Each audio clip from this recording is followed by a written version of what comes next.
Bueno, continuamos con el tema después de esta interrupción.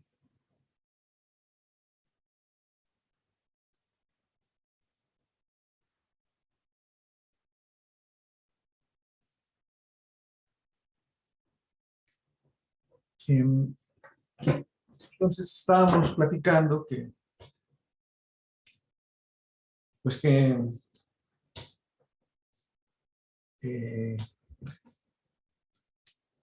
pues para poder considerar que hay conocimiento que no está expresado en nuestra base de conocimientos y garantizar que las inferencias que produce el sistema son válidas, pues requerimos incluir a la negación real, a la negación del lenguaje en la que uno afirma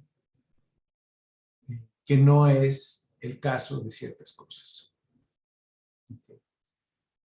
Y la negación es un dispositivo expresivo, que no habíamos visto en el ejemplo, como habíamos visto, no había no en el lenguaje, sino simplemente hasta este punto la negación a la negación se llegaba por falla en la prueba de probar que algo es positivo, es cierto. ¿Okay?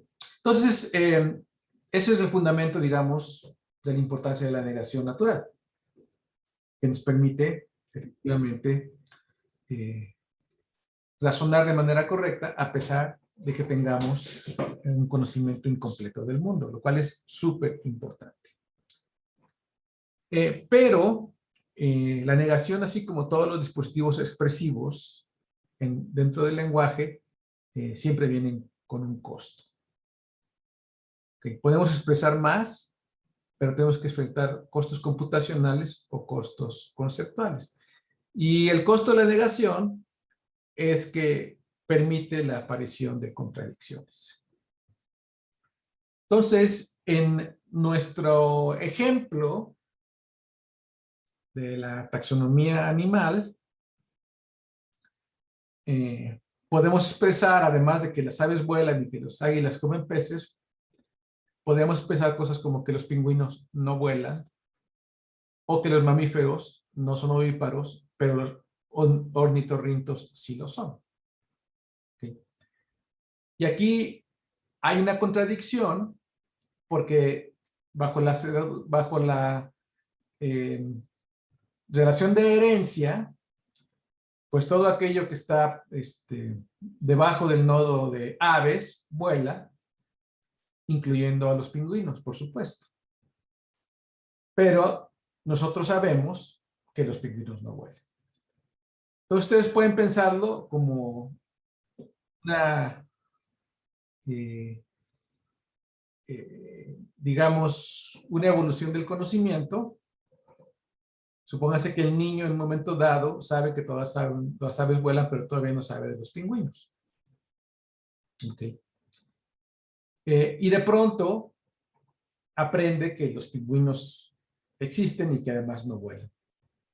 Okay. Entonces, este es un estadio, digamos, de desarrollo, pero de alguna manera ambas cosas son ciertas, pero no pueden ser ciertas completamente de una manera simultánea. Okay. Entonces, para razonar correctamente acerca de este fenómeno, tenemos que razonar no monotónicamente. En el sentido de que algo que era cierto, que todas las aves son vuelas, resulta que ya no es cierto. ¿Ok? Y en este caso particular, lo que tenemos es que bloquear el default o la aplicación de la regla general para el caso específico de los pingüinos. Porque nos interesa, pues, que la proporción general de que las aves vuelan se siga aplicando al resto de las aves. El único problema es que hay un número particular de aves, tal vez los pingüinos, los avestruces, que no vuelan y se tiene que bloquear para ellos. Lo cual, lógicamente, pues es una contradicción. Aquí la lógica estándar de primer orden, pues se rompe, ¿no? Cosa que no sucede en el conocimiento matemático. ¿Ok? Entonces, ¿cómo podemos hacer aquí para resolver este problema?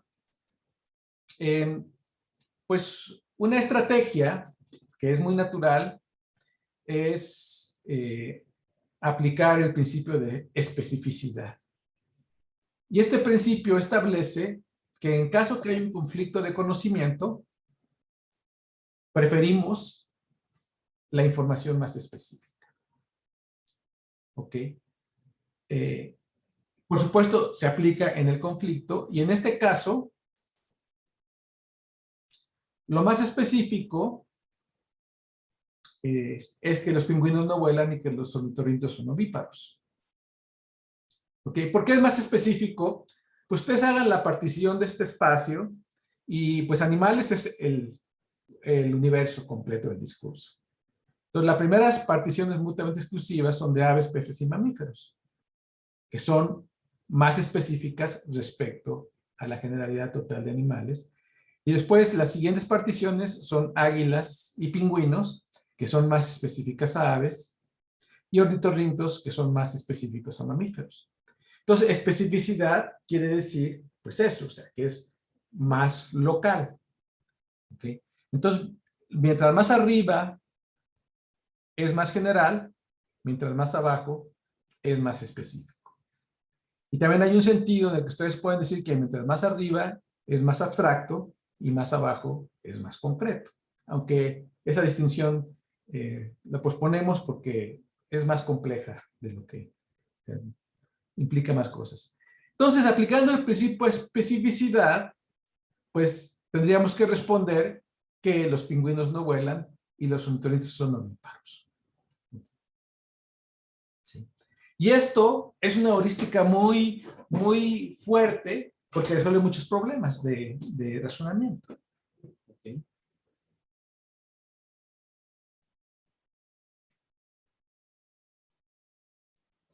Noten ustedes que no depende de lo que es positivo y lo que es negativo. La proposición negativa puede ser más general, no ovíparos, que la proposición positiva de ovíparos.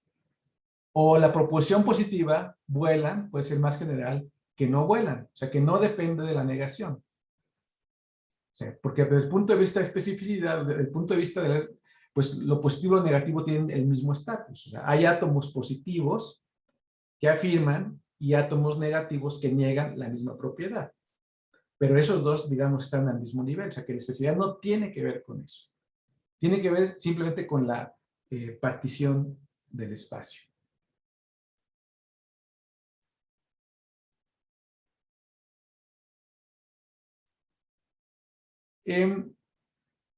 Y otra manera de verlo, o más bien una manera más general de verlo, es que nosotros, cuando tenemos una base de conocimientos,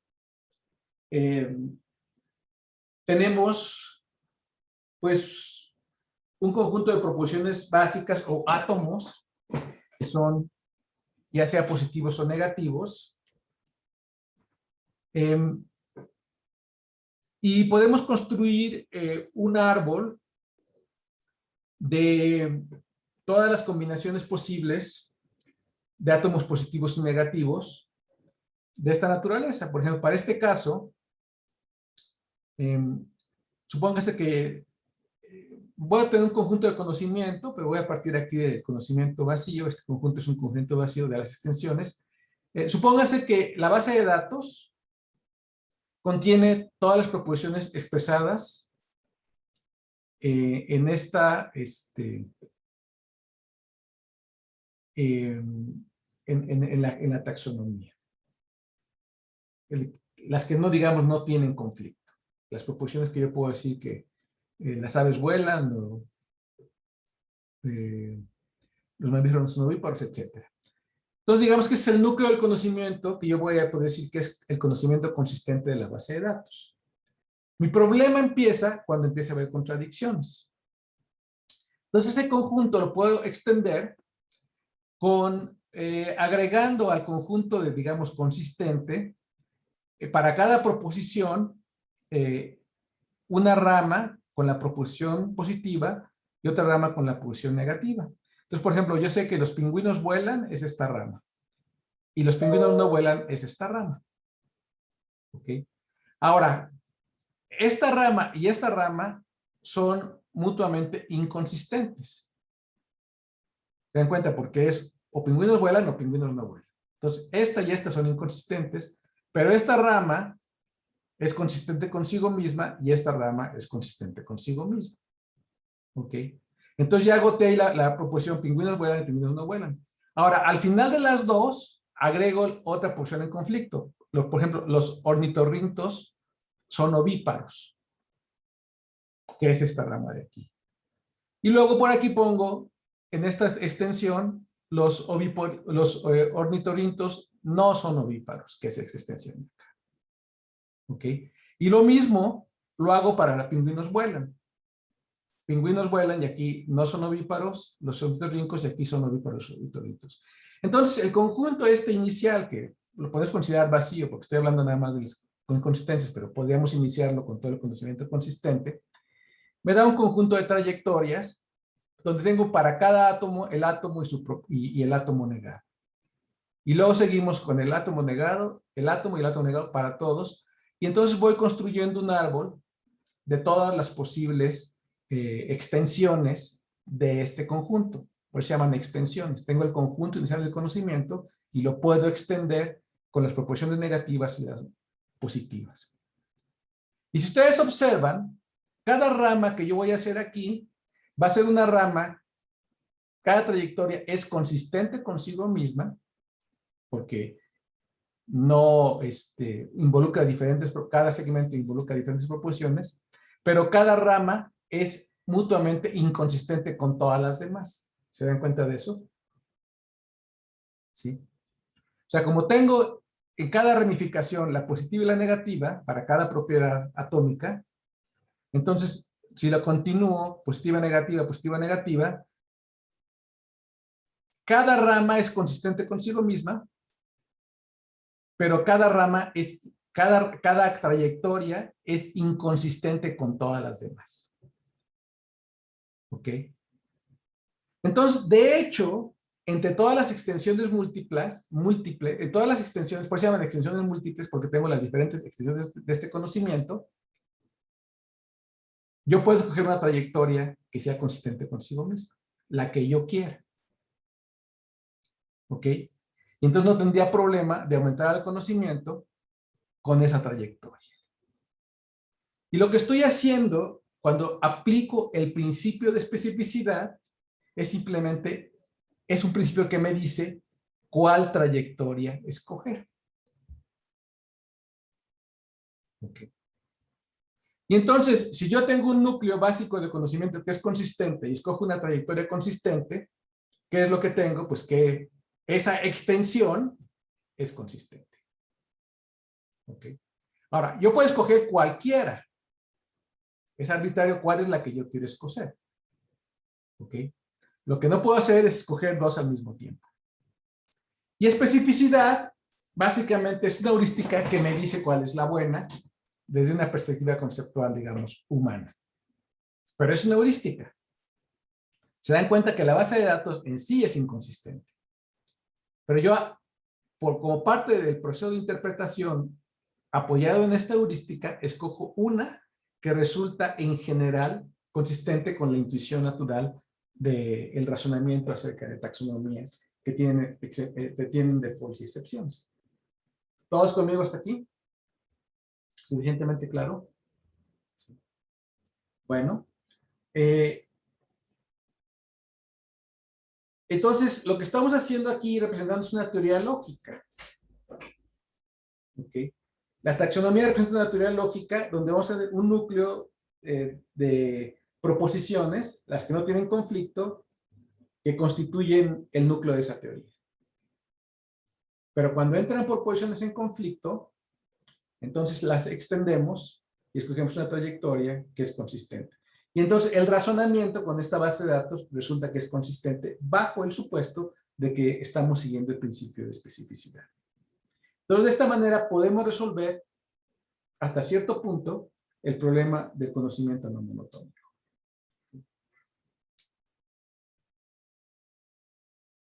Entonces, tomando este aspecto para un razonador automático, ¿cómo podemos saber ¿cómo podemos saber cuál es la proposición que se aplica a una pregunta? Por ejemplo, si yo pregunto a la base de datos, oye, Arturo, que es un pingüino, ¿vuela? ¿Okay? Entonces, ¿qué es lo que hay que hacer conceptualmente? Pues es recolectar todas las proposiciones relevantes en la rama, digamos, donde aparecen los pingüinos y ver cuál es la cerradura transitiva bajo la relación de herencia de todas las propiedades que tienen y no tienen. ¿Ok?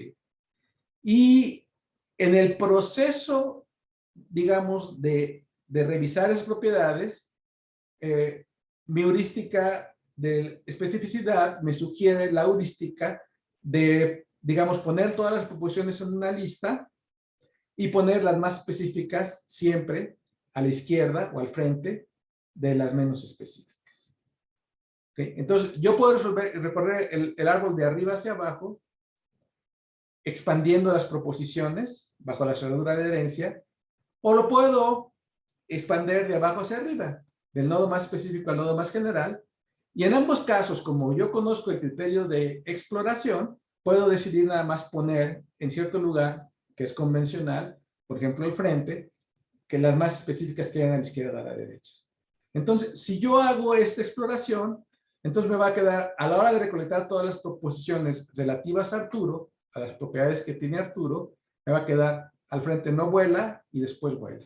Entonces la lista me resulta inconsistente. ¿Ok? ¿Por qué? Porque cuando yo recolecto todas las propiedades, yo voy a encontrar todas las que están especificado que no vuela directamente y que vuela por la relación, por la herencia. Pero hacer el recorrido, pongo la más específica a la izquierda y entonces a la hora de especificar esta lista, considero válida la que está más a la izquierda. En este caso, que Arturo no vuela. ¿Ok? Y de esa manera puedo crear este intérprete que me dice cuál es la proposición correcta. ¿Ok? Entonces, esto nos permite crear un sistema, una taxonomía no monotónica. ¿Ok? Porque ustedes, o sea, cuando pensamos en taxonomías, pues normalmente pensamos en taxonomías que son consistentes, ¿no? ¿Verdad? Sí. Y de hecho, un biólogo cuando es una taxonomía animal, pues le interesaría que toda la taxonomía fuera consistente. Pero sin embargo es un hecho de que esa regularidad absoluta que exigen las taxonomías consistentes con particiones mutuamente excluyentes hasta el último paso de profundidad, realmente no existe en el conocimiento. ¿Okay? Entonces, simplemente la noción de razonar con defaults y excepciones implica un proceso lógico que va más allá de la lógica de primer orden, que es monotónica. ¿Okay? Y de hecho, una gran parte del trabajo de representación del conocimiento e inteligencia artificial está enfocado a tratar el problema de no monotonicidad. Se enfoca sobre eso. ¿Y por qué? Pues porque toda base de conocimiento se tiene que actualizar. O sea, hay proposiciones que se agregan, proposiciones que se quitan, proposiciones que se cambian. Y nosotros nunca sabemos si esas adiciones o esas modificaciones van a ser consistentes con lo que estaba antes. Entonces, es indispensable que el sistema de razonamiento garantice que el razonamiento va a ser consistente o va a ser válido independientemente de nuestra manipulación de la base de datos. Entonces, por eso un sistema de lógica de primer orden o un sistema de monotónico, pues realmente no lo podemos considerar así a secas como una base de conocimientos o solo de manera muy limitada. ¿Okay? Bueno, entonces con esta maquinaria, que es muy simple, como pueden ver, pero al mismo tiempo muy poderosa, la podemos representar en, en esta clave, y esta metodología es el tema del artículo que tienen ahí en su bibliografía del 2017 de la base de datos no monotónica. Ok, del 2017. Ok. Y ya en la notación de la base de datos, en inglés este es el artículo que es lo que tenemos. Tenemos un nodo top, que es el nodo en el que empieza toda la jerarquía, ¿ok? Que domina el nodo animales. Ahorita voy a decirles por qué es el top. Y siempre se requiere, digamos, uno máximo. Y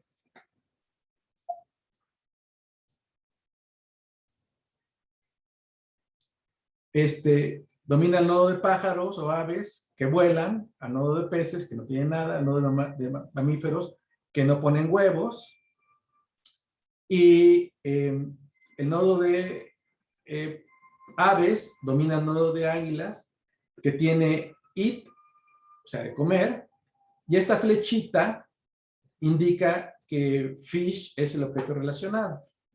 Entonces, la forma de especificar relaciones es, este es un operador de Prolog, básicamente un operador de la base de datos, que indica que para el objeto de esta clase, o sea, todas las águilas, están en la relación de comer con un objeto que es otra clase, que es fish, que son lo que es comido. ¿Okay? Entonces, de esta manera especificamos la propiedad, y aparte aquí ponemos la propiedad de que los águilas son carnívoros. Por otro lado, para pingüinos, para todos los pingüinos declaramos que el átomo negativo que no vuelan, esta es la declaración. Entonces, este es un átomo positivo y poner el not es simplemente poner el átomo negativo. Pero los dos están en el mismo estatus, ¿ok? El mismo estatus conceptual, son los nódulos básicos, ¿ok? Y aparte ponemos que tienen una propiedad color, aquí en este caso, cuando este es el nombre de una propiedad de la clase, que es el color, este operador indica el valor de la propiedad, y aquí, este guión aquí es como la variable no nombrada de Prolog, quiere decir, lo dejamos no especificado. Okay.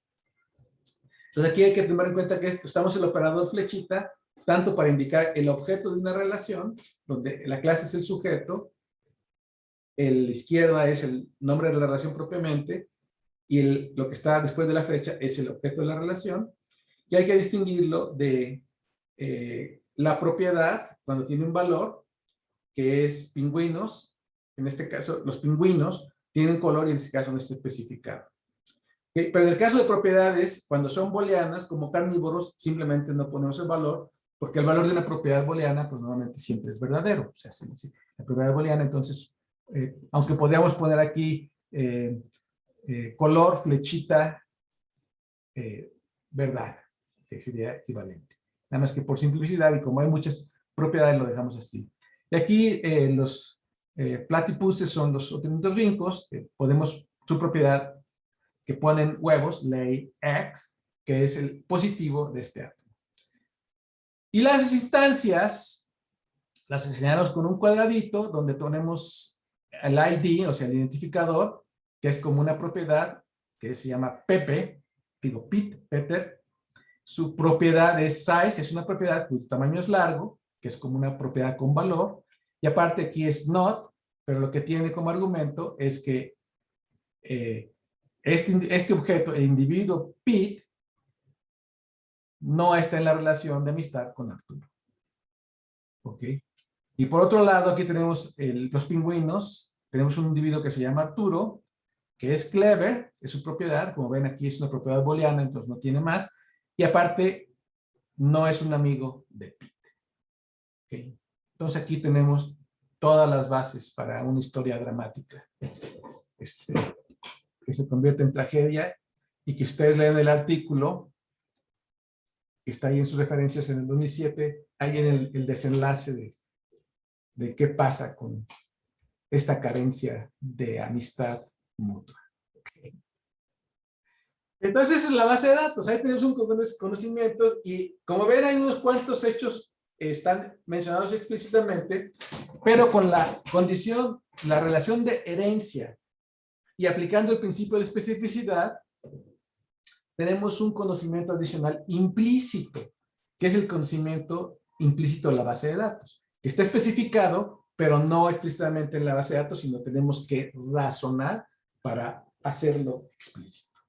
Y eso pasa en todas las bases de datos de conocimiento. Justamente, que uno especifica la base conceptual o la base de la base de conocimiento, el conjunto de proposiciones explícitas, y toda base de conocimiento tiene unos mecanismos de inferencia que sacan ese conocimiento implícito y que se hace relevante cuando hacemos un query. Entonces, por ejemplo, una base de datos relacional donde ustedes tienen su cuenta bancaria que seguramente está llena de dinero, si no me equivoco, pues nada más tiene los hechos básicos, pero no saca ninguna inferencia. ¿Ok? Porque en ese caso, las bases de datos relacionales están limitadas al extremo en que se deposita el conocimiento explícito, pero no hay conocimiento implícito. Y de hecho, una base de datos del tipo relacional o de cualquier otro tipo, cuando tiene algún mecanismo que permite sacar conocimiento a partir de lo que está explícito, se llaman bases de datos conocimientos deductivas, normalmente. ¿Okay? Y una base de conocimientos, pues es una base de datos deductiva. Ahora, en nuestra base de datos de conocimiento, eso se especifica. Por supuesto, los diagramas son para el conocimiento humano, son para explicar, para la comunicación, pero la información se representa a través de estructuras de proposiciones, estructuras simbólicas que se definen en el lenguaje de programación explícitamente. Entonces, en la base de datos de conocimiento que estamos platicando, que es la presentada en el artículo de 2017, que es nuestra básica, la primera publicación del recurso,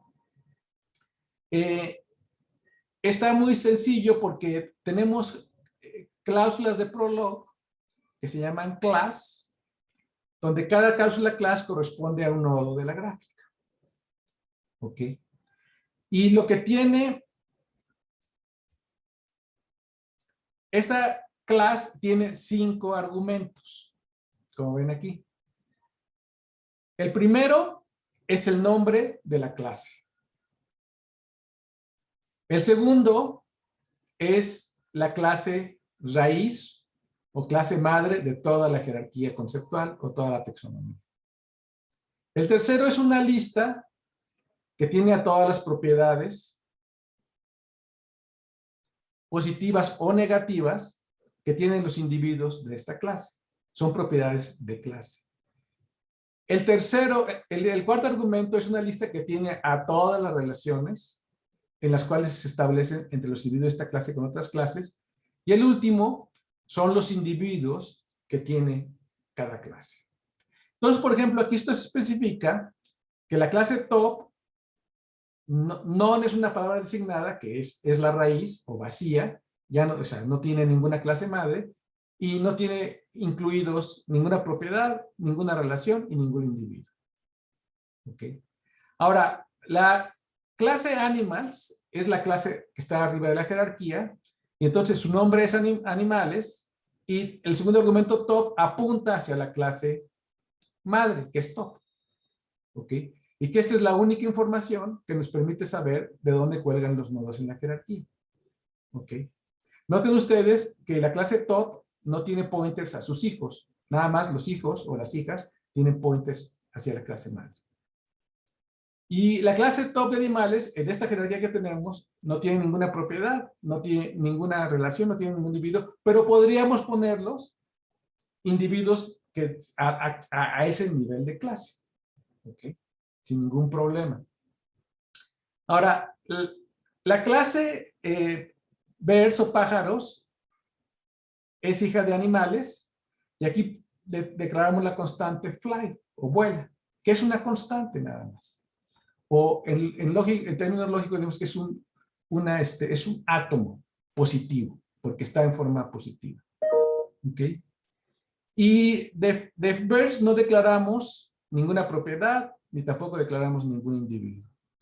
Ahí también tenemos la clase fish, que tiene como madre a animals, y que aquí no declaramos ninguna propiedad, ninguna relación, ningún individuo. Luego tenemos la clase de mamíferos, que es hija de animales, que ya es hija de esta, y aparte ponemos que not lay eggs, en esta notación. Donde simplemente el not es el prefijo que nos permite saber que es el prefijo que es el átomo negativo que corresponde al átomo positivo de ley X, que en este caso es más general que el positivo. Y aquí tampoco declaramos ninguna relación, ningún individuo. Y luego aquí tenemos la clase de águilas, que es hija de aves. Aquí declaramos la propiedad de que es carnívoros, tiene la propiedad de ser carnívoros. Y aquí ya declaramos una relación, la relación eat, flechita, fish. Entonces quiere decir, como esta relación está dominada por la clase de agus, está en el de águilas, entonces en la notación que tenemos es que en este eat, todos los objetos que son águilas, aunque no especificamos quiénes, están en relación con algún objeto de la clase fish, que tampoco especificamos quiénes, que es una lectura de dicto, como les había dicho, que es genérica. ¿Okay? Ahora, pero fíjense que aquí ya tenemos, en la lista de individuos, ya tenemos una lista que tiene una lista por cada individuo. ¿Ok? Y esa lista de cada individuo tiene una relación designada que es el ID con el nombre del individuo. Este es el individuo Pete. Luego que tiene, y cada individuo tiene sus propiedades. En este caso, como esto es una propiedad, es la propiedad de tamaño, pero su valor es largo o grande. ¿Ok? Entonces, por eso está la zona de propiedades, porque, como hemos dicho aquí, carnívoros es booleana, entonces, como es verdad, lo dejamos directamente. En este caso, la propiedad size large tiene un valor, la propiedad de size y tamaño. Y aparte, ponemos que en sus relaciones, este es el individuo, este paréntesis de aquí es todo el individuo, y va a terminar hasta acá. Entonces, tiene tres objetos. El nombre del individuo, con la flechita también que indica que es como una relación entre el nombre o como un valor, una propiedad, que la propiedad es el ID y el nombre es Pete, sus propiedades y luego sus relaciones, y aquí tenemos que no es amigo de Arturo. Y se cierra todo esto. Entonces el individuo, como ven, está especificado con el identificador del individuo, con este operador también, para identificar el nombre con el ID, con el nombre, y también tiene una lista de propiedades que puede incluir otras propiedades que pueden ser negadas, que pueden ser booleanas, etcétera. Pero aquí tenemos a todas las propiedades.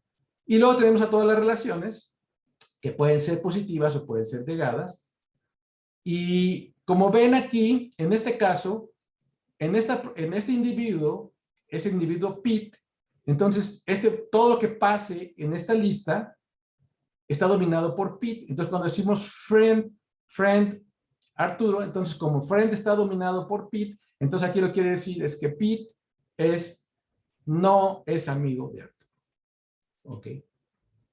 Y luego en pingüinos, lo mismo, nada más que la propiedad es not fly, que es la propiedad negada de fly. Aquí tenemos otra propiedad que es color, cuyo valor lo dejamos no especificado. Podemos dejar esa subespecificación, que es una variable de prolog.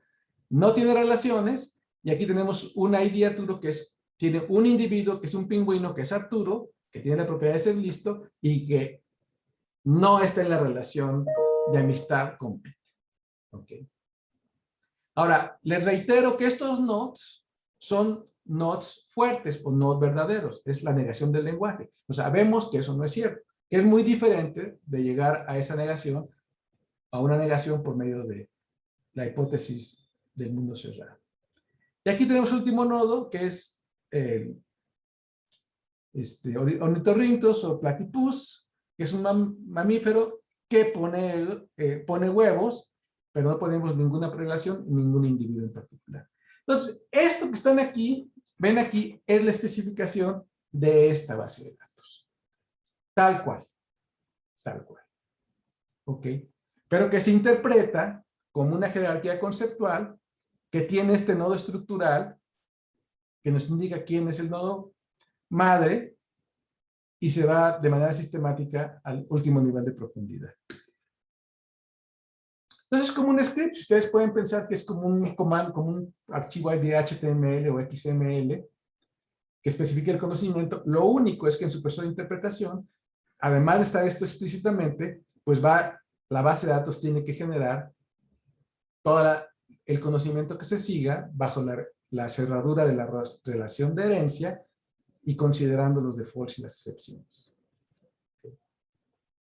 Entonces, este es un ejemplo de la base de datos. ¿Y qué hace el sistema de administración de base de datos?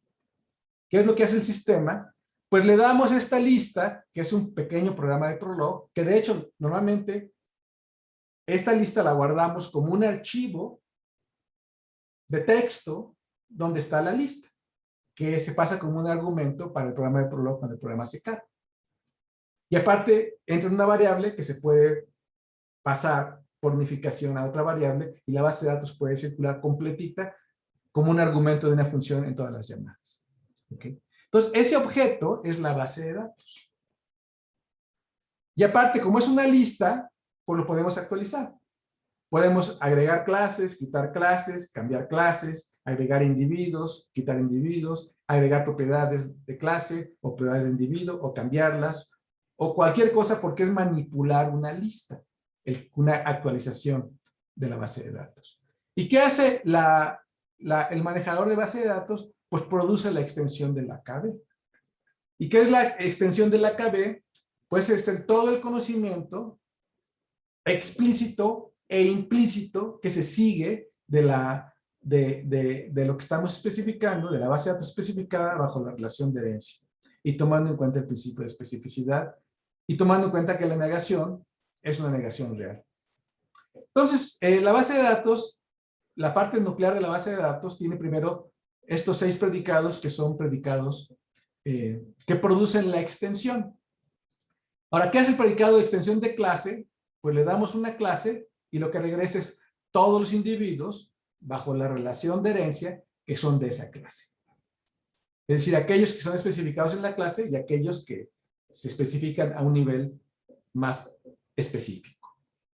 ¿Okay? Ahora, ¿qué es la extensión de una propiedad?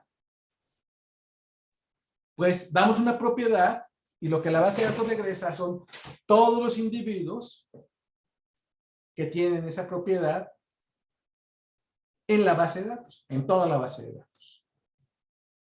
Negada y positiva. Pero la negativa es real, no es por default, por falla.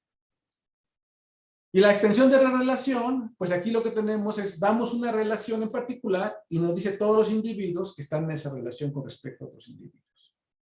Entonces, con estos 3 predicados, se enfocan en clases, propiedades y relaciones y sacamos explícitamente todos los individuos y propiedades y relaciones que se siguen en la base de datos. Luego tenemos otra cláusula que es clases de individuo. Entonces damos un individuo y nos regresa todas las clases a las que pertenece bajo la relación de herencia. Entonces normalmente está una clase y va a pertenecer a todas las clases que están arriba en la relación. Ahora, propiedades de un individuo, lo mismo. Damos un individuo, nos dice las propiedades que están declaradas para ese individuo en la clase en la que se declaró, pero también las propiedades del individuo incluyen todas las propiedades que hereda bajo la relación de herencia en toda la base de datos. Y las relaciones de un individuo, lo mismo. Tenemos un individuo, damos al individuo, nos dice cuáles son las relaciones que tiene a su nivel de especificidad y todas las que hereda por la relación de herencia. Entonces, con estos predicados, podemos hacer explícito todo el conocimiento que está implícito en esta base de datos. ¿Ok? Entonces, ustedes se dan cuenta, pues, que esto es un objeto muy poderoso. ¿Ok? Y tenemos un compromiso entre lo que especificamos explícitamente, que es relativamente poco, que tiene que ser manejable, los recursos de memoria son finitos, etcétera, y aquello que se deriva lo obtenemos por medio de la inferencia, que en este caso es la relación de herencia, o como les decía, es simplemente aplicando modus ponens o la implicación material. ¿Queda todo claro eso para todos? ¿Sí? Ahora, ¿cómo se vierte esto en un sistema real? Por ejemplo, en el robot Golem. Bueno, pues lo que tienen que conceptualizar es que cuando el robot o el agente que está realizando la tarea está en el proceso de realizar una tarea por otros medios que no vamos a ver aquí, pero vamos a ver después cuando lleguemos a la parte del lenguaje, pero existe un mecanismo que maneja la interacción de la gente con el mundo. Y ese mecanismo es completamente genérico, puede ser el lenguaje o puede ser conducta motora, pero el conocimiento de la base de datos se requiere utilizar por demanda, según lo que pasa en el proceso de la resolución de la tarea. Entonces, ustedes pueden pensar que está la base de datos declarada, se tiene el manejador de la base de datos y entonces el robot, en el curso de su tarea, por otros mecanismos que todavía hemos visto, está continuamente preguntando a la base de datos por información. Y continuamente está actualizando a la base de datos. Y aparte sabe que cuando él pregunte algo, la base de datos le va a entregar información válida para que él pueda actuar en el mundo. Entonces es un servicio de conocimiento. El conocimiento está en la base de datos y el servicio le entrega, se hacen los queries y entonces se retribuye la información deseada. Entonces en el artículo de 2017 también hay una aplicación que ya no es con animales, porque eso es para explicar, pero este es para un supermercado. O sea, el robot es un agente de servicio que está en un supermercado. ¿Y cuál es su base de datos? Bueno, su base de datos tiene las categorías top, que es simplemente la categoría raíz de todo, y las clases más altas apuntan a esa categoría. ¿Okay? Aquí tenemos una, pero pueden ser varias. Entonces, en un supermercado, ¿qué hay? Pues hay la clase de los comestibles. O sea, todo lo que se vende en el supermercado. Ahora, por supuesto, todos esos objetos son graspables, es decir, los puede agarrar el robot. ¿Okay? Podría ser que algunos objetos no los pudiera agarrar el robot, entonces algo tendría que ser al respecto. Y aparte, por supuesto, en todos los supermercados el default es que nada está en oferta. ¿Ok? Eso se aplica para todos los productos. Ahora, esta clase de comestibles en este supermercado en particular tiene el stand de comidas, food, el stand de drinks, de bebidas, y el stand de productos lácteos, ¿ok? Que son clases. Y el stand de comidas tiene la clase de los cereales, y el stand de bebidas tiene los refrescos y tiene las cervezas. ¿Ok? ¿Sí? Ya con eso es un restaurante es un supermercado muy completo, ¿no? Satisface todas nuestras necesidades. ¿Ok? Ahora, aquí vemos que en la clase de leches hay un inventario, que es una propiedad, que es inventario, y dice cantidad 1, que en ese momento tiene un objeto. Entonces vemos como, es como un atributo de una base de datos relacional, pero aquí lo vemos como una propiedad que tiene un valor, que puede cambiar según pues haya más o menos objetos en el inventario. Y este objeto, aquí tenemos un cuadrado que representa este objeto, cuyo identificador no nos interesa, normalmente porque se refiere al producto individual, que es como una cajita de crema, no nos interesa cómo se llama cada cajita, sino nos interesan las cajitas de conviene la crema, ¿no? Y brand se llama cream y resulta que este está en oferta. ¿Ok? Entonces aquí estamos diciendo que la crema está en oferta, aunque todo lo demás no está en oferta. Por acá tenemos food, tenemos cereal, pero no hay cereal. Su inventario ahorita es 0. ¿Ok? Pero de todas maneras podemos decir que en caso de que hubiera, la marca es Kellogg's. ¿Ok? Y aquí tenemos que drinks, y aquí tenemos una propiedad age, edad, que es mayor para todos. O sea, le pueden dar a todos, les pueden dar drinks. A personas de cualquier edad, es la interpretación de este atributo. Es su valor. Entonces, age tiene un atributo all o algún número. Y luego tenemos por aquí, que es clase de beer, pero dice age mayores de 18. O sea que solamente le podemos vender a en particular si tiene mayor de 18 años de edad. Entonces, como ven, el atributo, el default, no tiene que ser un default positivo o negativo, sino puede ser cualquier propiedad con algún valor de default, y la excepción puede ser una propiedad con otro valor, ¿okay? Que es más general que simplemente negar o prohibir. Y tenemos aquí que este supermercado tiene su inventario, nada más tiene una cerveza y su marca es Heineken. ¿Okay? Aunque no tiene un ID porque a nosotros no nos interesa que una botella de cerveza se llame Pedro y la otra botella se llame Juan. O sea, que en realidad nos tomamos la botella de cerveza, ¿no? ¿Okay? Pero no damos nombre a cada botella individual. Y acá tenemos soda, que son refrescos, hay una en el inventario y su marca es Coke. ¿Ok? Entonces, una base de datos de conocimiento, nada más que tiene todas estas características que tiene nuestra base de datos de animales. En este caso vimos una noción más general de defaults y de excepciones, donde no son necesariamente lógicas. ¿Okay? Entonces, el robot es todo lo que sabe. Es todo el conocimiento conceptual que tiene el robot. No hay más. ¿Okay? Pero tiene estas características. Y aquí está su definición ya en términos de las clases. ¿Okay? Entonces, es todo lo que dije ahí, está explicado. Aquí viene ya las clases 1, 2, 3, 4, 5, 6, las 7 clases, con su nombre, el nodo que le sigue, sus propiedades, positivas o negativas, sus relaciones y sus individuos. Entonces, todo lo que dije, de acuerdo con la notación, aquí está codificado. Este objeto es la base de datos. Y se define como una lista de listas de Prolog. Es una lista donde cada término es una clase. Y cada clase tiene 5 argumentos, 2 son átomos y 3 son listas, que a su vez pueden contener listas de listas. ¿Okay?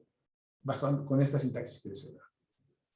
¿Okay? Entonces eso lo tiene el sistema de Golem, en particular, tiene este manejador de base de datos y se le da esta base de datos que aparte se puede cambiar. Se ven como es una lista, pues yo puedo simplemente entrar a un procedimiento que lea la lista y la altere como yo quiera para cambiar clases, propiedades, individuos, etc.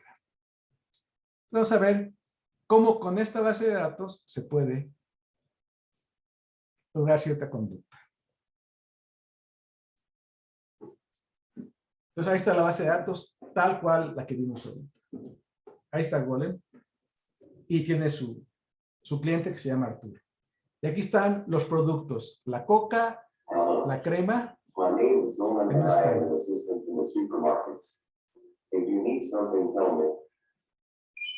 Do you have cereal?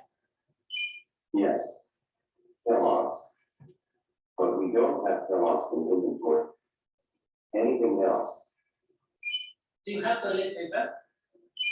I don't have information in my knowledge base about that product. Anything else? Bueno, como pueden ver, Golem respondió no sé. ¿Ok? ¿Y cómo respondió no sé? Porque está razonando bajo el supuesto de que el conocimiento es incompleto. Entonces, como al analizar su base de datos no pudo encontrar la proporción positiva ni negativa ni con un valor, entonces simplemente no sabe y tiene la honestidad de decirnos.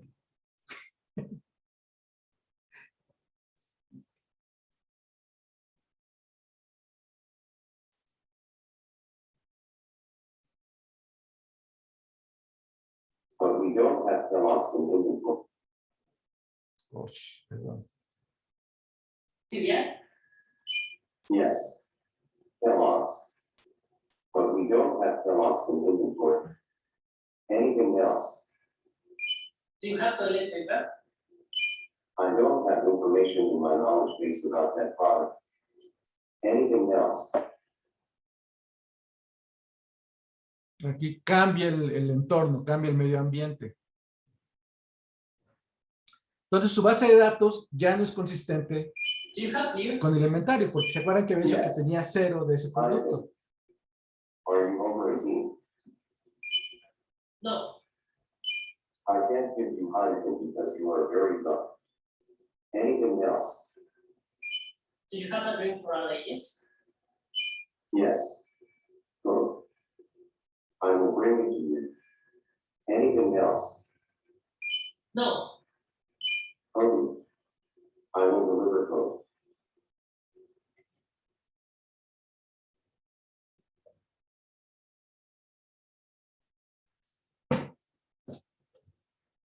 Reach shell.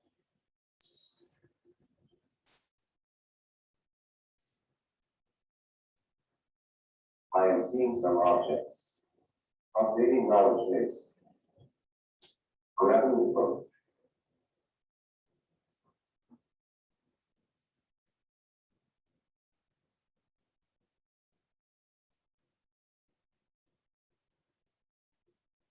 Attempting to grab the phone with my left arm.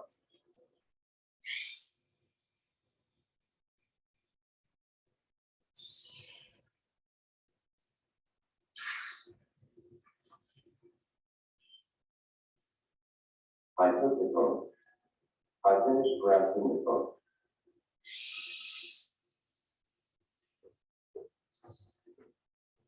Updating cream. Updating Kellogg's.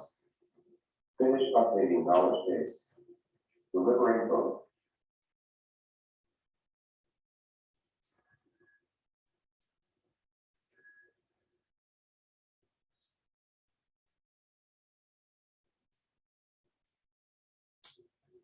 Reach starting position. Ending phone.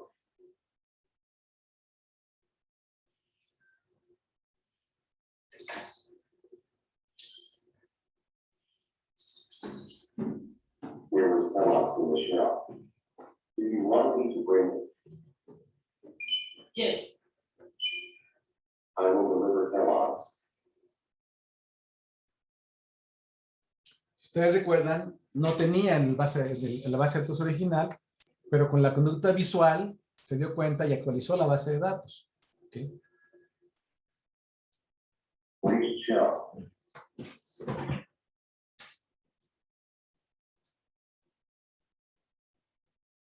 I am seeing some objects. Updating knowledge base. Grabbing the Kellogg's.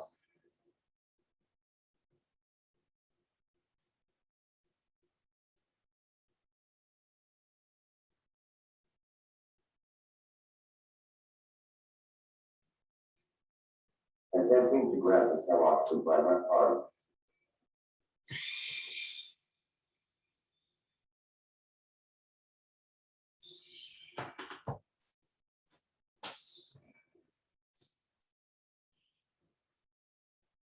I took the Kellogg's.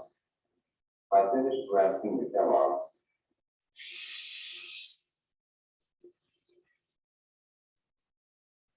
Finished updating knowledge base. Delivering Kellogg's.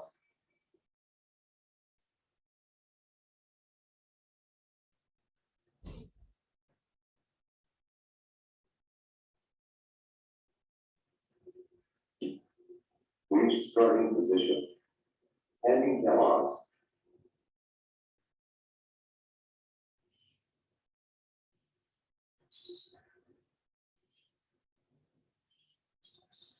Anything else? you have a dairy product that is in discount. Yes. Cream. But I did not grasp it. Anything else? No, Okay. thank you. Entonces, como ven, al final le dijo que si tenía crema, ya lo registró, tiene el inventario, pero se acuerdan que lo pusieron de lado, ¿ok? Acostado. Entonces, físicamente él no puede agarrar cosas porque su brazo no le da. Entonces, por eso la información de graspable o no graspable, porque el robot, para poder tomar algo, tiene que tener codificado, o sea, tiene que saber en algún momento dado que lo puede agarrar o no lo puede agarrar. ¿Okay? Entonces, ahora otra cosa que observaron aquí es que hay un diálogo, hay un esquema de conducta que el robot está siguiendo, pero el esquema de conducta depende del contenido de la base de datos. ¿Ok? Y esa base de datos se actualiza dinámicamente conforme avanza el propio proceso de satisfacer el servicio. Y el lenguaje está guiado por ese protocolo de acción, pero realmente cada cuestión que dice es un acto lingüístico, son como acciones, nada más que en lugar de ser motoras, son lingüísticas que se van satisfaciendo o no se pueden satisfacer, y el robot lleva, digamos, la historia, tiene la memoria de eso, ¿no? De hecho, se acuerda cuando le hicieron una pregunta y no pudo responder, pero ya le dijo que cuando pusieron el cereal ya le dice que ya, y entonces ya se lo puede traer. Entonces, el punto que vean es aquí uno, cómo la conducta, digamos, esquemática del robot de atender ese protocolo para el servicio está requiriendo normalmente servicios de la base de datos, empleando conocimiento explícito, pero también conocimiento implícito y actualizándose. Y el estado de la base de datos es causal en la conducta del robot. Entonces, cuando hablamos de sistemas representacionales, vamos a verlo más adelante, un sistema es representacional cuando el conocimiento que tiene el agente lo podemos conceptualizar como proposiciones lingüísticas que podemos entender y comunicar a través del lenguaje, una, y dos, que esas proposiciones en particular son las que son causales de la conducta. El robot actúa en base a esas proposiciones. Entonces, ahorita pues hemos visto lo más básico, que es una base de datos no monotónica, que es con un servicio de conocimiento que está a disposición de un agente robótico, autónomo, que es capaz de satisfacer labores de la vida cotidiana, como ser un asistente de supermercado. Claro que es un juego, ¿no? Si ustedes ven que la conducta de un asistente de mercado humano, un humano, pues tiene conducta un poco más compleja que la del robot, pero digamos que este tipo de conductas son como el estado del arte de los robots de servicio. Y ustedes se dan cuenta por qué, por toda la complejidad que hay en esto. Ahora, pero los defaults o las reglas generales no tienen por qué restringirse a ser atómicas. De hecho, se puede aumentar la especificidad. De hecho, hemos aumentado la especificidad de la base de datos para que los defaults sean condicionales o con implicaciones. Y, por ejemplo, podemos agregar al default de que si X nació en Y, entonces X vive en Y, y ese default está asociado a la clase de animales. Okay. Entonces, esta reglita, a este nivel, pues, enriquece mucho el conjunto de proposiciones implícitas que hay en la base de datos, porque todas las clases dominadas por animales, es decir, todos los animales, hasta el último nivel, heredan la propiedad condicional que si nacieron en un lugar, entonces viven en ese lugar. Ok. Ahora, este default lo podemos poner a nivel de animales, pero también lo podríamos poner a nivel de aves, por ejemplo. Todas las aves, y ya no afectaría a los peces y a los mamíferos. ¿Okay? Entonces, y de la misma manera como podemos poner defaults en cualquier nivel, y de hecho defaults positivos o defaults negativos, pues nada nos impide agregar defaults condicionales que también sean positivos o negativos a cualquier nivel de la base de datos. Entonces se dan cuenta que este es una pequeña aumento de la expresividad, pero tiene un impacto muy grande en las consecuencias de la cerradura de la relación de herencia, porque va a haber muchas más propiedades que va a haber en esa base de datos cuando se realice la extensión. Entonces, si yo tengo esto,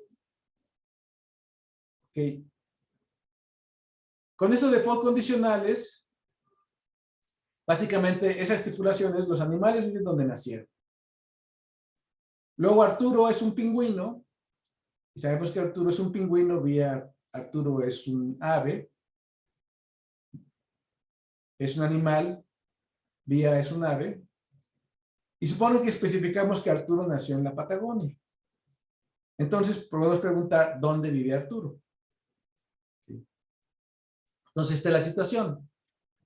Tengo a nivel de animales el default condicional, y a nivel de especificación de Arturo, esto sería a nivel de una instancia de la clase pingüinos, que es la instancia Arturo, que en sus relaciones tiene la relación de que nació en la Patagonia. O puede ser una propiedad también. ¿Sí? Ahora, ¿qué se sigue de esa base de datos?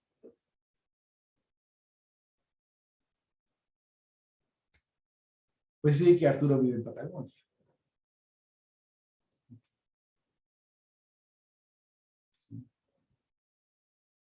Entonces estamos aprovechando la estructura de la taxonomía para aumentar la expresividad del sistema. Entonces, pero como habíamos dicho con la negación, nada viene de gratis.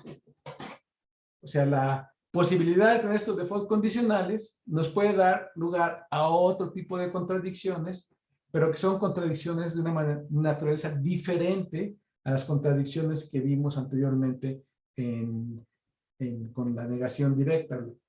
Pero también es otra forma de no monotonicidad la que ocurre. Entonces, supónganse que tenemos que los animales vienen donde nacieron. Pero agregamos otra regla condicional que los animales viven donde trabajan. Digo, también es plausible, ¿no?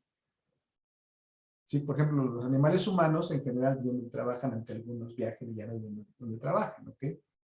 Entonces, ambos defaults son pasibles. Y luego decimos, Arturo es un pingüino. Arturo nació en la Patagonia, pero sucede que este sujeto trabaja en el zoológico de Chapultepec.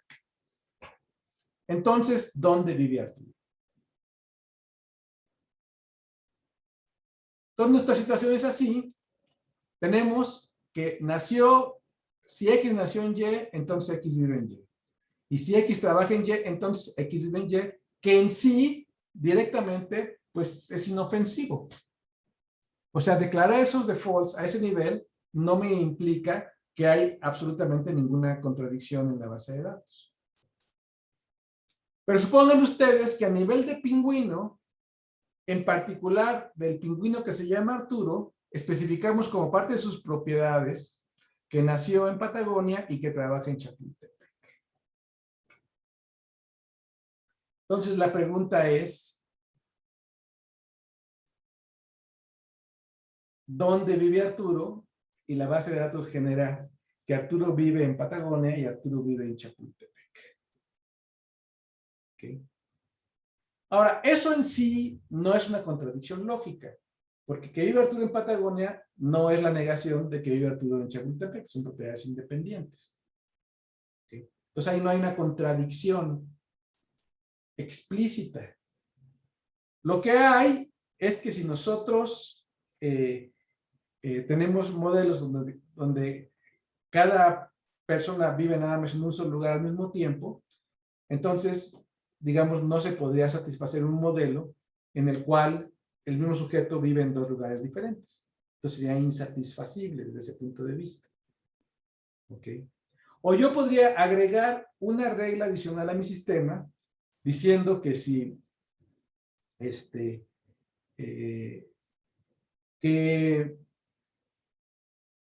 si Arturo vive si X si vive X en Y vive X en Z, entonces Y y Z son iguales. ¿Ok? Que sea una regla como un default también estructurado. Entonces, en ese caso, sí sería una contradicción lógica. Porque esa regla diría que un individuo vive en el mismo lugar, estrictamente. ¿Ok? Pero desde el punto de vista pragmático, siempre pueden pensarlo, independientemente de esas posibilidades de satisfacibilidad o de hacerlo lógicamente explícito como una contradicción, o un modelo insatisfacible, pues aquí tenemos el problema de que no sabemos dónde vive Arturo. ¿Ok? Y si yo le pregunto a la base de datos, pues hay esta ambigüedad. Ahora, ¿lo puedo resolver esto estrictamente por especificidad?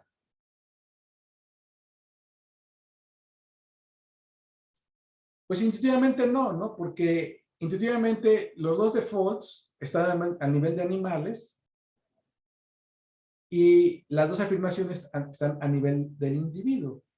Entonces, en términos de especificidad, quedan al mismo nivel todas las afirmaciones. Ahora, si yo, por ejemplo, tomara que los animales viven donde nacieron, pero los animales viven donde trabajan, lo pasara a aves, para que este segundo default nada más dominara esta parte del árbol, ¿lo podría resolver por especificidad? Pues intuitivamente sí, ¿no? Porque al ser el default de trabaja X, Y, donde vive, o sea, trabaja donde vive, que sea a aves, entonces este default sería más específico del de animales que vive donde nació, y entonces yo respondería, Arturo vive en Chapultepec porque trabaja en Chapultepec. Entonces, yo puedo resolver ese problema simplemente haciendo más específicos los defaults.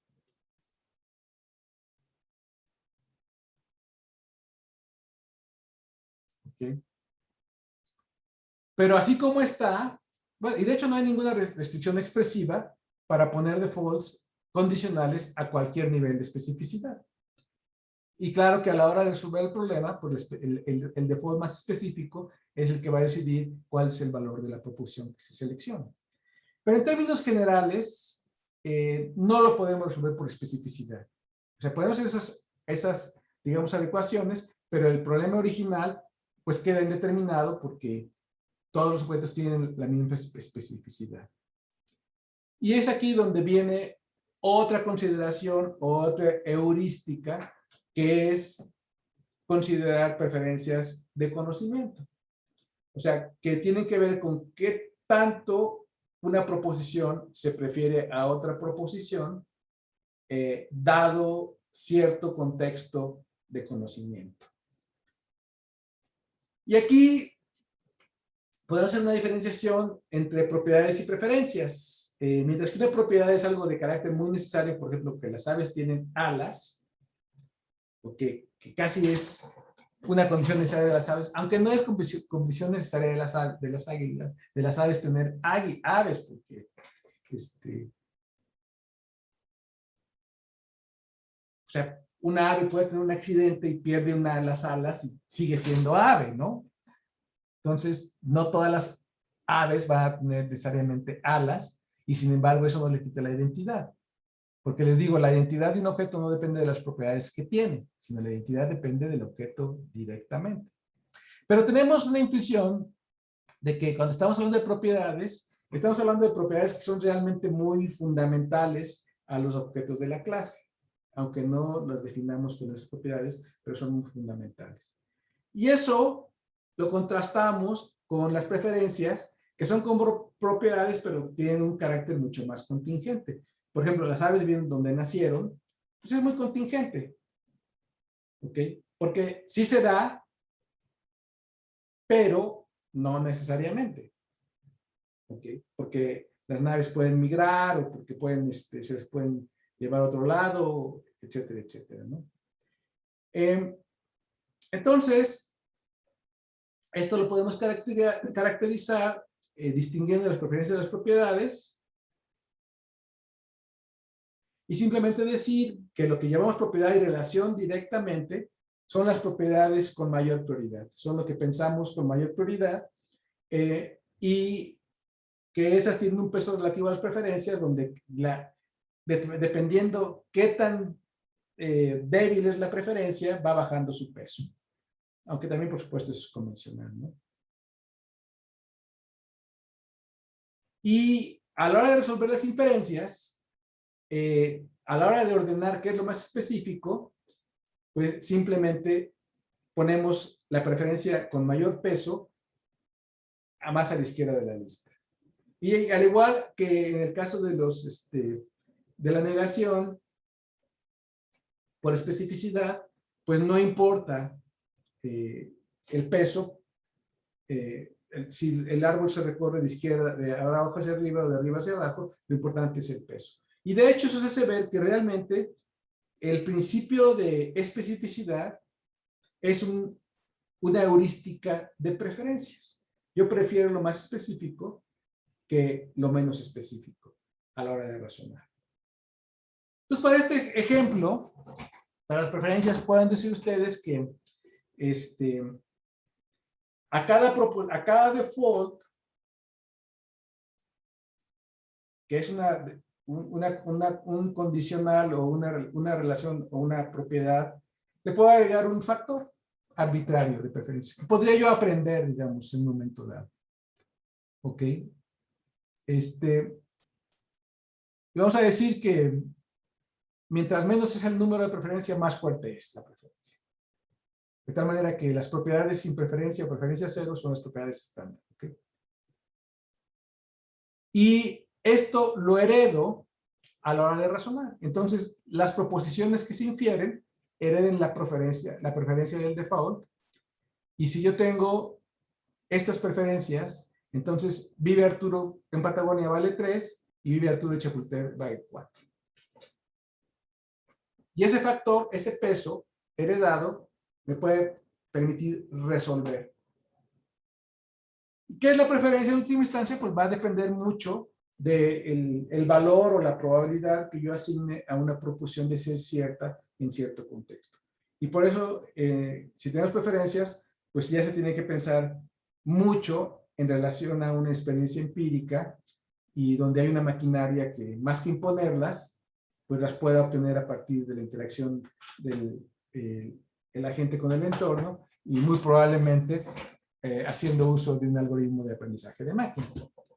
Porque aparte eso puede estar variando todo el tiempo.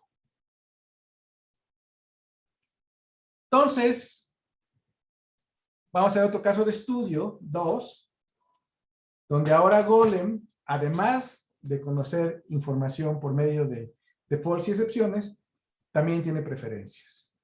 Y este es el escenario que ya vimos alguna vez, donde tenemos al robot que es el asistente, un cliente o una persona que es quien le da las órdenes, el stand de food, el stand de drinks, el stand de snacks, y tenemos todo lo demás que habíamos visto anteriormente, pero ahora vamos a ver enriquecer esta interacción con preferencias.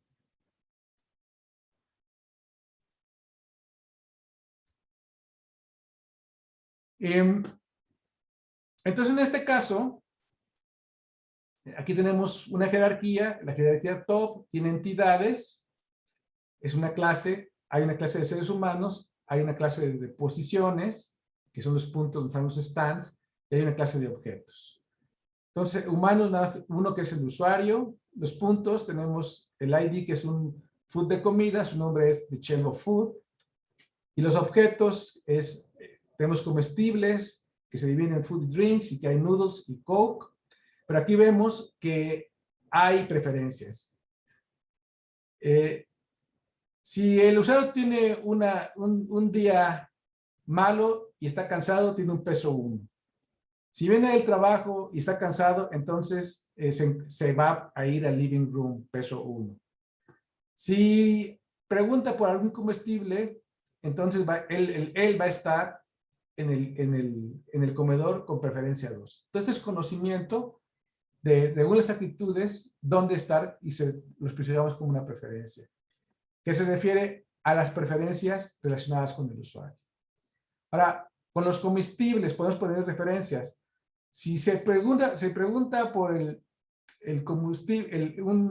comestible X, entonces el robot sirve X con peso 3. Si X es el producto más sano, entonces el robot sirve X con peso 2. Pero si X tiene una fecha de expiración X, entonces sirve X tiene peso 1, que es su prioridad. Y para los foods, si la comida si el producto se vio, la última vez que lo vio estaba en X, entonces está en X con lugar peso 1. Pero si no es así, entonces está en el food de comida con peso 2. Y Coke, si la última vez que se vio está en X, entonces sigue en ese lugar, pero si no, está en Shelf of Drinks. Aquí, en estos pesos, mientras menos es el peso, es mayor prioridad. 0 es la propiedad directamente. Entonces, esto se agrega a nuestra base de datos de conocimiento para que el robot, además de considerar a las proposiciones y los defaults de excepciones, tome en cuenta los esquemas de acción, estas preferencias para hacer el servicio. Y aquí es donde viene este video.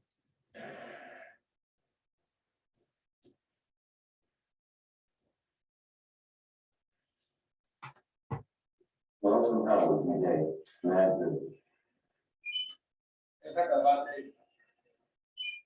I am sorry to hear that. Do you want me to do something for you? Bring me a Coke and something to eat.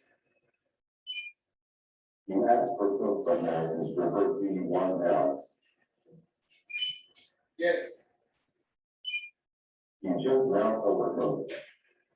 The preferred item Mouse was added to the order.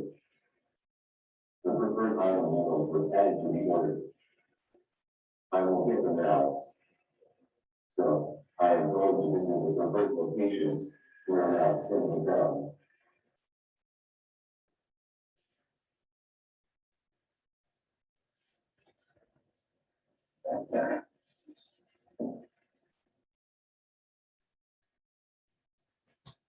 Pues aquí notan ustedes que la tarea es muy similar al ciclo de razonamiento de la vida cotidiana, donde tiene que hacer una planeación, un diagnóstico y y una toma de decisión And then explícita. once you grab the mouse with my right arm,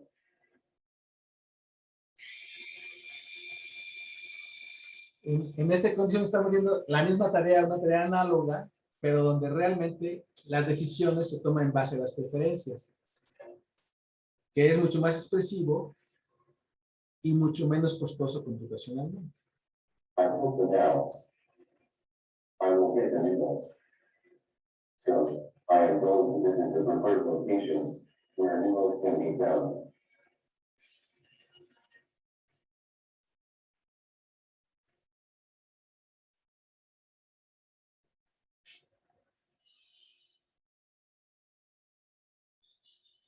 Entonces, lo que ustedes tienen que observar en este video es cómo las preferencias guían las decisiones que el robot realiza y, consecuentemente, las acciones que el robot realiza.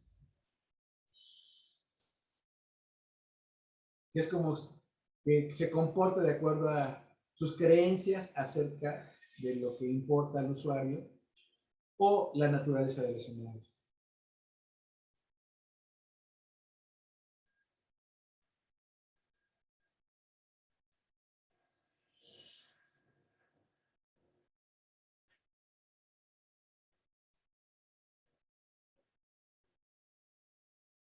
And then please grab the needles with my left arm.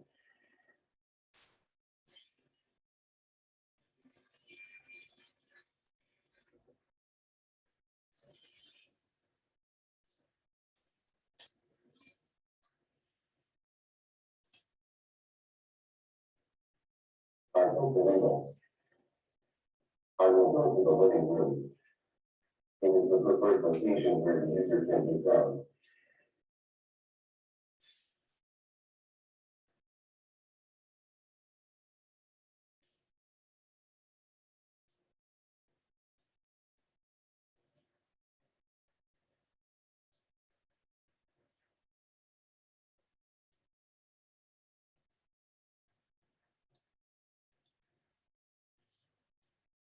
Here is the mouse.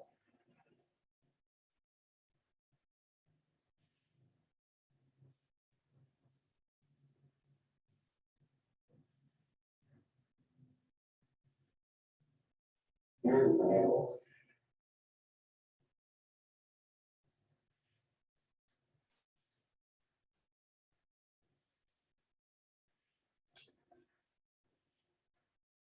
I found needles in the shelf of snacks, but its preferred location is the shelf of food. Do you want to change the preferred location for needles? yes, The knowledge base is updated. The task is finished. Bueno, y como ven aquí, al ser objetos en la base de datos, que de hecho en la base de datos, con respecto a las anteriores que hemos visto, nada más se agrega un coma y el valor de la preferencia, pero todo lo demás es exactamente como lo hemos visto anteriormente. ¿Ok? Entonces, las preferencias, al igual que los otros objetos de la base de datos, pues son objetos que están a disposición de la tarea y se utilizan por demanda, por el robot, según se van requiriendo, y son causales a la conducta del robot, a la conducta motora, pero también, por supuesto, son causales a la conducta lingüística del robot.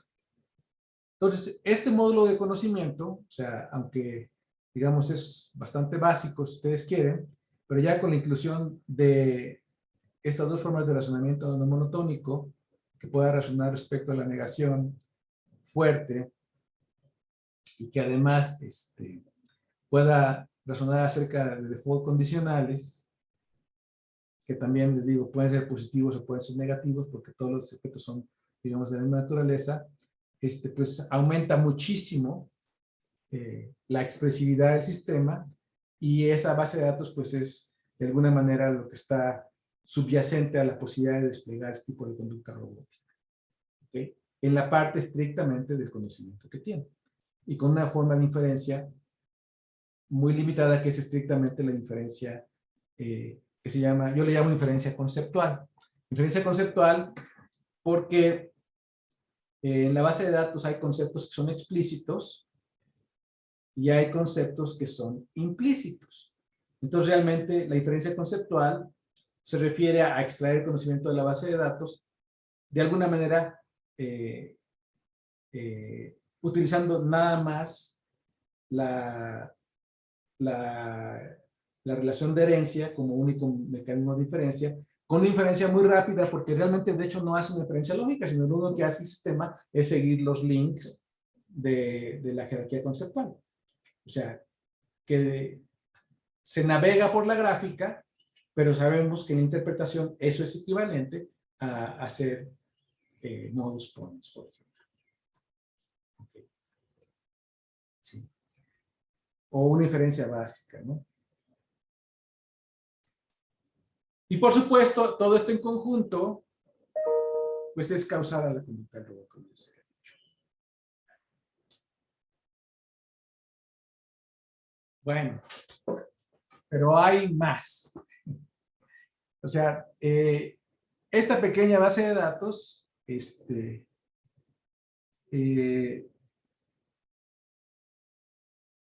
la podemos utilizar también, no solamente para sacar consecuencias de los defaults, sino también de manera inversa para encontrar, razonar acerca de las causas de los eventos observables. Y eso va a dar lugar a otra forma de no monotonicidad que es implícita a estos sistemas y que es diferente estrictamente a los defaults, las excepciones o las preferencias. Pero como ya se nos acabó el tiempo, esta forma la vamos a ver para la siguiente clase. ¿Okay?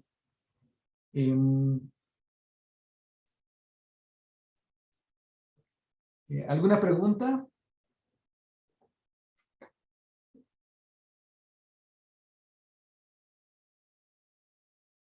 ¿Todo es claro y transparente? Sí. Bueno, entonces, ya les explicó Ricardo, ¿no? Lo de los artículos de este módulo, ¿no? Sí. La próxima semana la vamos a emplear en este módulo todavía, en las explicaciones. Y dentro de 2 semanas, el martes va a ser para el primer artículo, que va a ser el de las lógicas de descripciones, que es una manera alternativa de ver el mismo problema que estamos viendo aquí, que es crear conceptividades conceptuales y muy relacionadas también con lo que se hace en la red semántica. Que de hecho, dentro de 8 días, Ricardo va a platicar acerca del sistema OLD, que es las ontologías que se usan para la creación de base de datos en la red semántica. ¿Ok? Pero el artículo primero es una forma más general de ver propiamente las lógicas descriptivas que tienen una historia muy importante en la representación del conocimiento. Y el artículo del jueves se va a referir a la Answer Set Programming, que es otro marco de trabajo para la representación del conocimiento, que tiene un carácter lógico como Prolog, pero que es no monotónico, es decir, que permite el uso de la negación fuerte y también aumenta muchísimo la expresividad de los programas declarativos. Entonces, la idea es que ustedes, aparte de esta visión, de esta ontología y de los robots, pues tengan otras perspectivas de representación del conocimiento, que una vez más en inteligencia artificial hay muchísimo trabajo en representación del conocimiento en estas áreas. ¿Okay? Entonces, los artículos también son densos, como el artículo que vimos último, el de Rachel y Pearl. Entonces, por favor, les agradezco que empiecen a trabajarlos, ¿no? Y también el proyecto de Minimax, pues échenle ganas para que esté bonito y lo entreguen a tiempo. Porque de hecho les anticipo que el tercer proyecto, el proyecto final, es que ustedes van a implementar esta base de datos. Van a hacer su propia implementación de la base de datos de conocimiento no monotónica. Cada equipo va a hacer su propia versión. ¿Okay? O sea, no se va a tener que integrar el robot Gold, nada por el estilo, pero van a tener que construir la base de datos y el sistema el servicio de manejo de base de datos para obtener los predicados que ya les indiqué. Okay. Incluyendo las preferencias para que ustedes puedan hacer preguntas y actualizar la base de datos como un módulo de conocimiento. Entonces, como ven, es complejo y por eso Prolog es útil para hacerlo, ¿no? Porque se utiliza la recursión de una manera amplia. Entonces, esta base de datos va a ser su proyecto final y lo van a entregar el último día de clase. Va a ser un examen donde se les va a dar un problema y durante el examen van a tener que generar el archivo solución y enviarlos. Okay. Entonces, tienen también que apurarse con esto. Bueno, dicho esto, no sé si haya más, dejo de compartir. No sé si hay alguna pregunta más adicional. ¿Para todo está claro? ¿Sí? Muy bien, entonces nos veríamos el jueves para continuar con este módulo. Pues muchas gracias. Hasta luego. Gracias, buenas tardes. Gracias. Gracias.